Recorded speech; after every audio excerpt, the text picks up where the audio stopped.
Let's talk Star Wars Jedi Fallen Order, which is a weird title. I thought it was Star Wars Jedi Fallen Order, but it's Star Wars Jedi then like colon Fallen Order. That's a weird respawn. But anyway,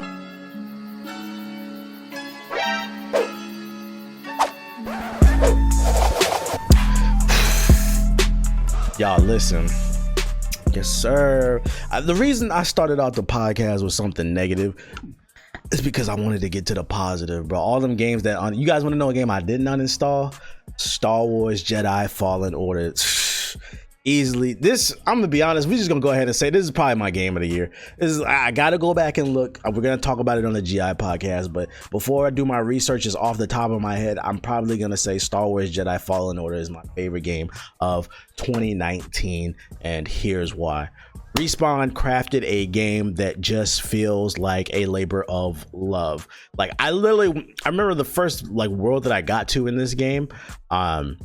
I got off the ship and I literally, it's one of those games like I literally had to stop and do a pan with the camera, just look around, look at the graphics, look at everything interacting with each other and the people.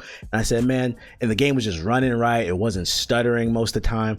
This just feels like a game that was made with love, which I can't say for most games that came out in 2019. And like, I feel like you got to give people their flowers. Like I appreciate that it felt like a labor of love. I'm already rambling about I'm blushing talking about Star Wars.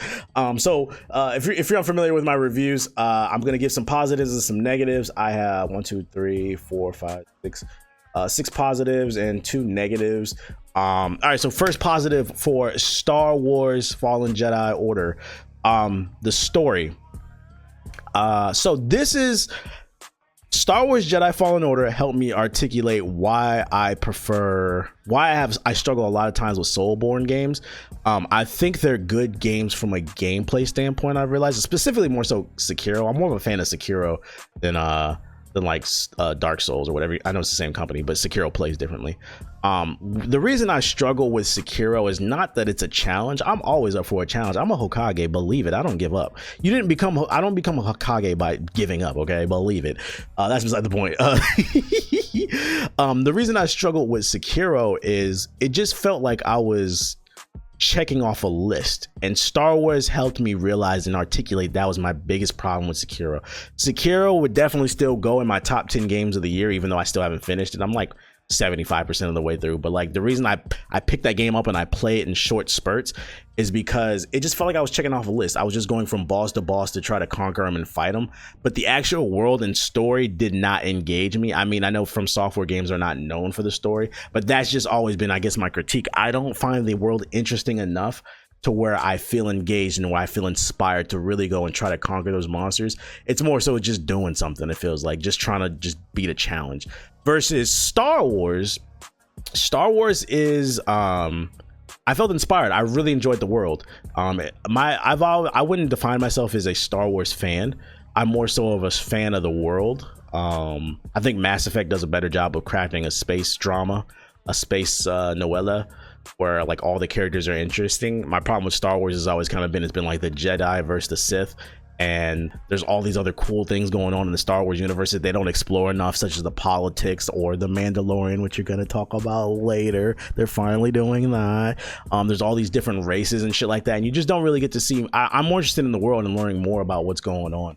And I feel like this game did a good job of giving us a different look at the Star Wars universe. It's still the Jedi versus the Sith, but it was a different take on it, because in this game you do not play, for those of you unaware, you do not play a Jedi Master. You play a Padawan. If you don't know what a Padawan is, his name is Cal. A Padawan is basically a trainee or an apprentice, a young grasshopper of a Jedi Master.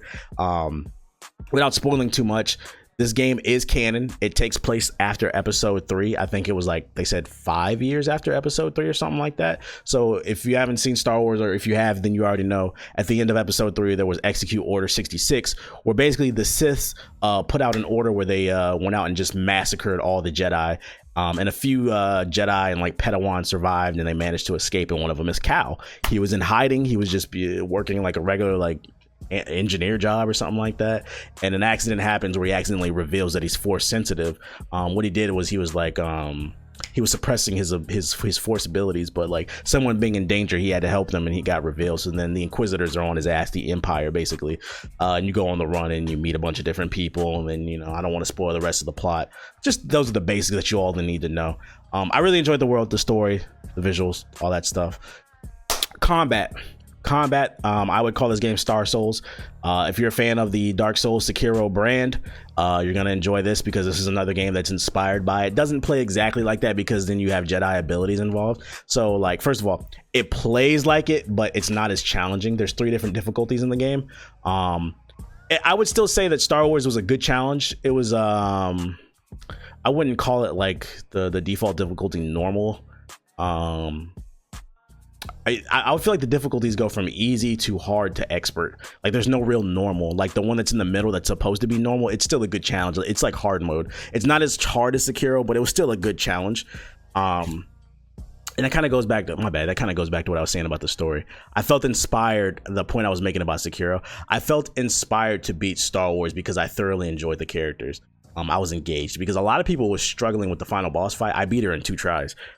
Because I was thoroughly engaged with the combat and what was going on in the story, because the ending is pretty fire.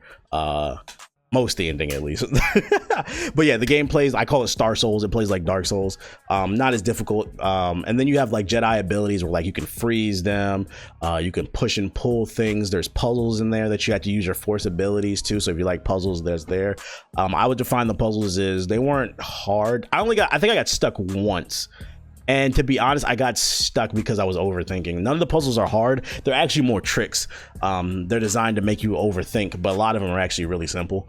The combat I thoroughly enjoyed because it played like Dark Souls, but you had to mix a little bit with the Jedi abilities. Like I said, you can push and pull, you can freeze people, you can throw your fucking lightsaber. There's a whole skill tree of different abilities, and you start off as a Padawan. The thing is, in the story, like he was I don't know how close he was to becoming a Jedi, but I do know that because the Empire took over, he suppressed his connection with the Force.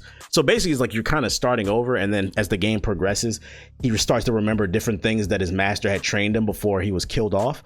And by the end of the game, you're pretty much damn near a Jedi master.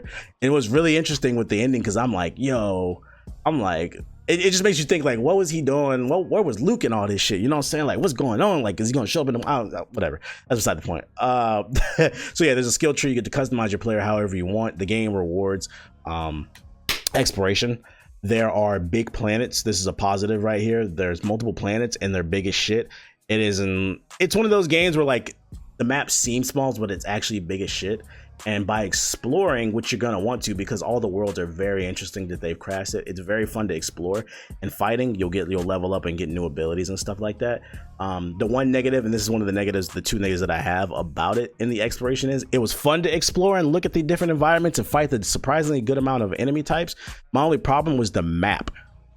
The map is fucking ass in this game. They need to patch that shit.